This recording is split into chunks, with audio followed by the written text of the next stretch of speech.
Comes to mind when you think about growing up in Minneapolis? Well, it's hard to pass up the weather in Minnesota, but family and the wonderful friends I had, and and the Holy Name Church and school where I went. Uh, they were all just marvelous. Um,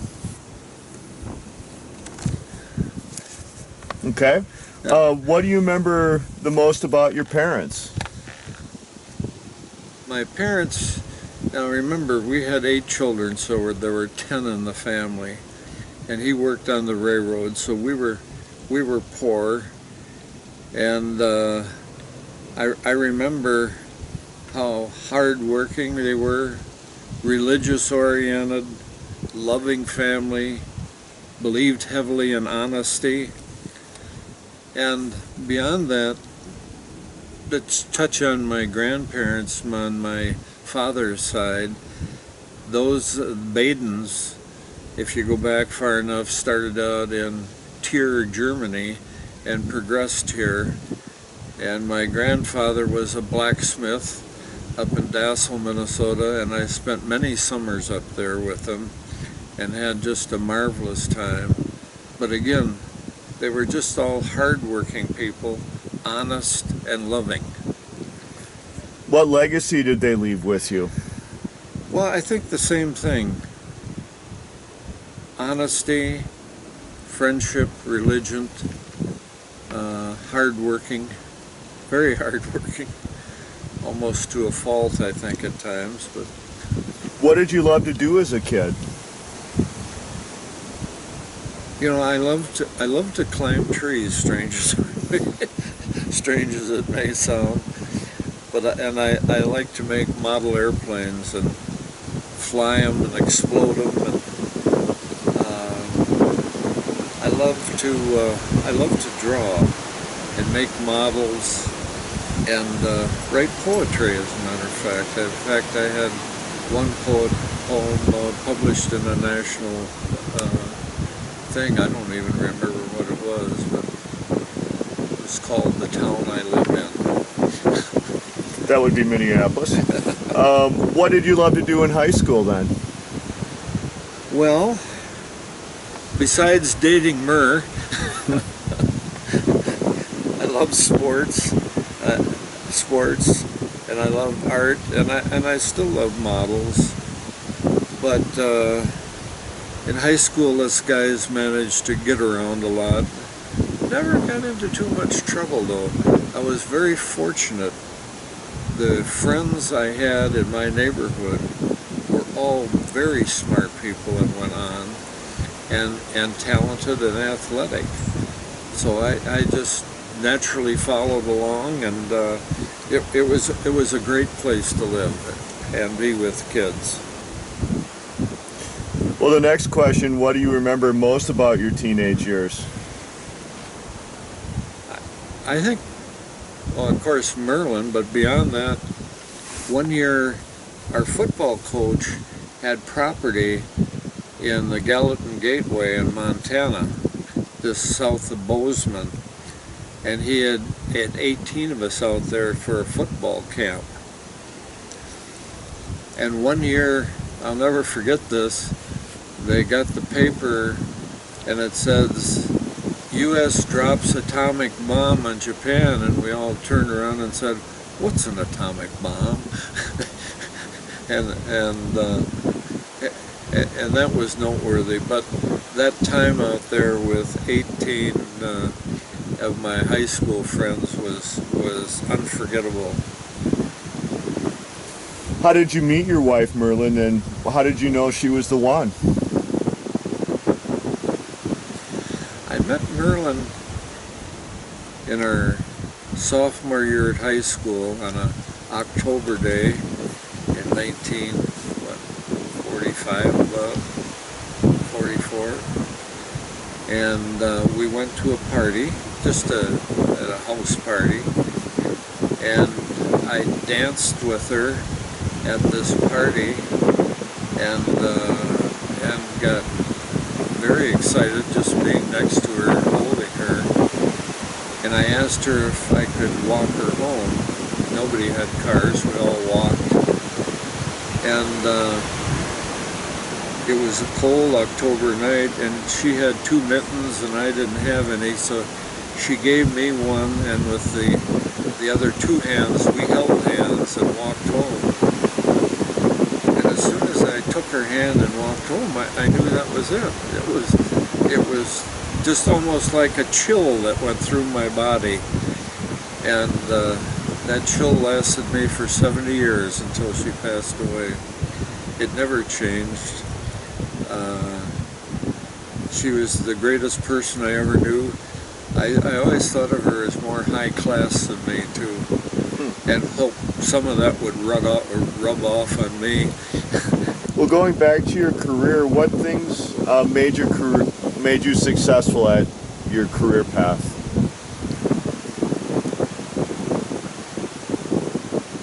I think continuing night school and the desire to be the best at whatever I could be. And that was a lifelong thing of mine. Whatever job I held, I wanted to be the best the company ever had in that. And as a result, I got many promotions. I went up in the drafting field from draftsman, senior draftsman, design draftsman, designer, chief draftsman. And I got pleased later on in life when I traveled to 50 countries. I saw some of the products I designed way back then on the tractors around the world, and that gave me a big thrill to see that. Beyond that, I kept continuing study. I was with the company 36 years, and I took extra courses 35 of those years. I was continually trying to upgrade and improve and be the best at whatever job I was given. So then I progressed in engineering up to a director of engineering and finally vice president of engineering. And I never thought I'd be one of those guys. And then I went into the business side and I became a division manager. I first ran the military contracts group that developed air filtration devices for military vehicles. And then I went on to head up a new division of liquid filtration. The company I was with was in filtration, dry and liquid, and started them on that road and ultimately became a division manager for the corporation. There were 2 divisional managers, and I guess that was the peak of my career. Is there anything you would like to say say about your grandchildren or to your grandchildren? My grandchildren? Just work hard and turn out to be as good as your folks. We love them all,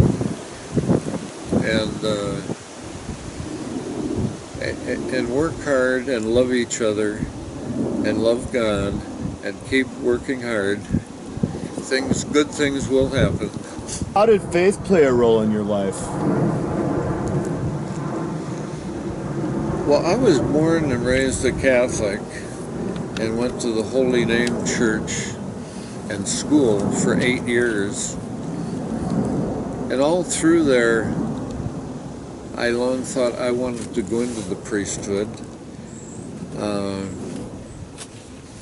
Being part of the choir and so on, and altar boys. And I thought, I'd really like to become a priest. And then all of a sudden, at about 8th grade, I discovered women and girls. And I thought, no, maybe that isn't the future for me. I'll try something else. But I really loved the time, our grade school time there, and our time at the church with, we used to call him Pop Crowley, our pastor, Father Crowley. And And with my mother particularly, we were always praying, and she led us and created a good example for us. Um, what were your favorite things to do in life? As in your, travels, cabin, hobbies. Uh, Obviously, as you retired, you were able to do a lot more of that. What would you say your favorite uh, things in life to do were? Travel.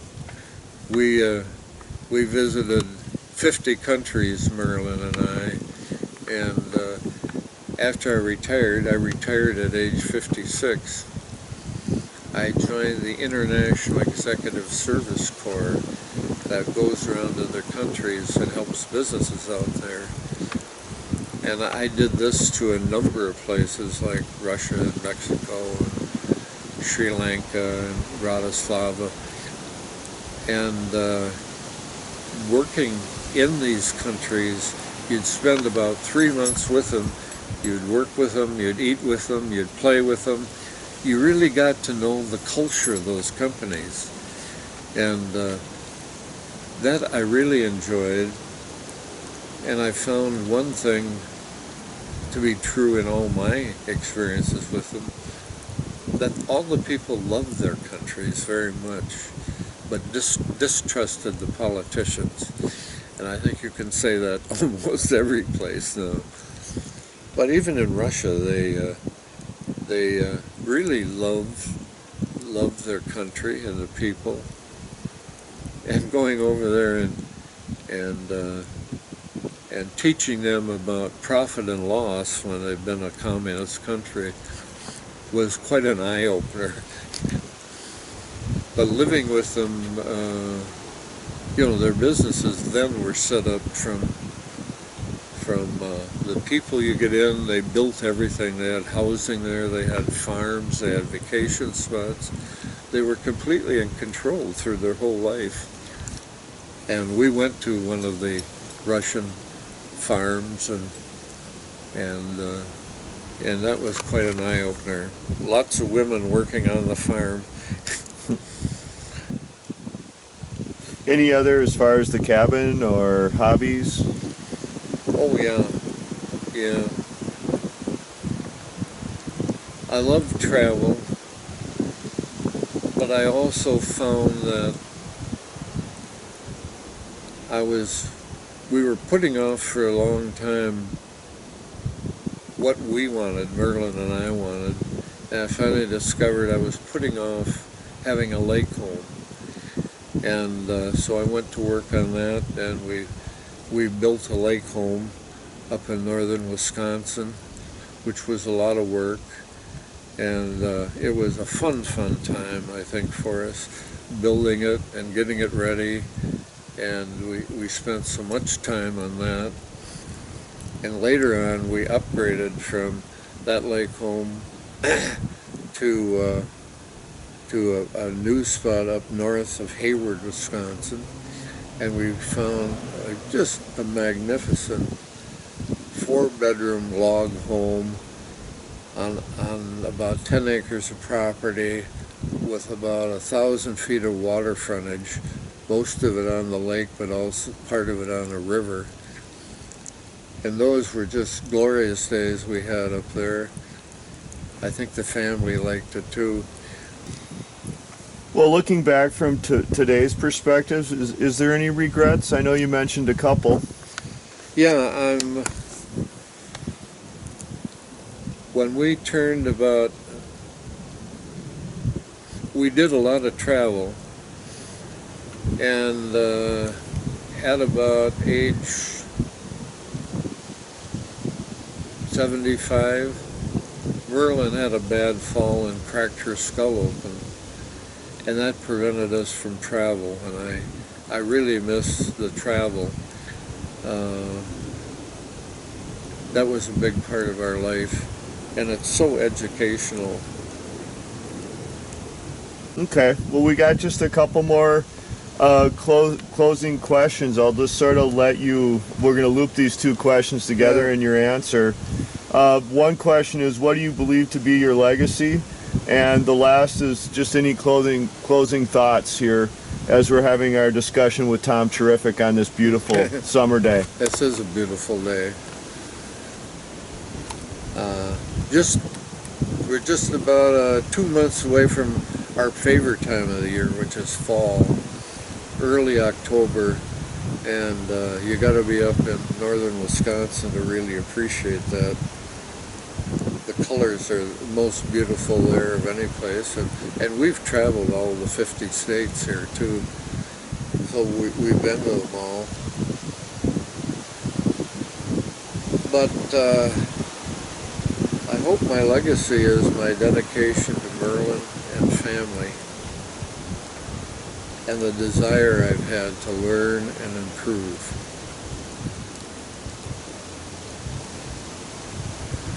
The other thing is, I've studied various political parties. I shouldn't get into politics, I guess, but I studied them in many countries and here, and found my beliefs best be served on the conservative direction.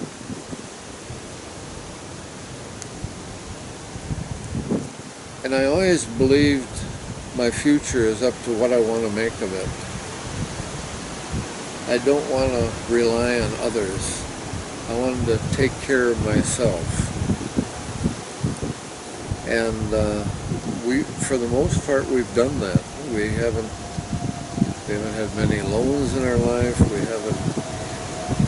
The thing I'm having to rely on now in my remaining years is I can't drive anymore after an accident of a year ago, and I have to rely on all my kids to get us around. But the kids have just been so wonderful to us. And politicians want to try and direct so much of our life, and I just want them to stay out of our way and let us take care of our future. And I feel that politically the people closest to that is on the conservative side. But I just want to leave you with the fact that we've had a marvelous, wonderful, wonderful life. We've had just an outstanding family. Our kids have just been tremendous to us. And I hope future generations will find the same thing. And it can come through work and dedication. I think that's it. You've heard me long enough. Go on and live a happy life.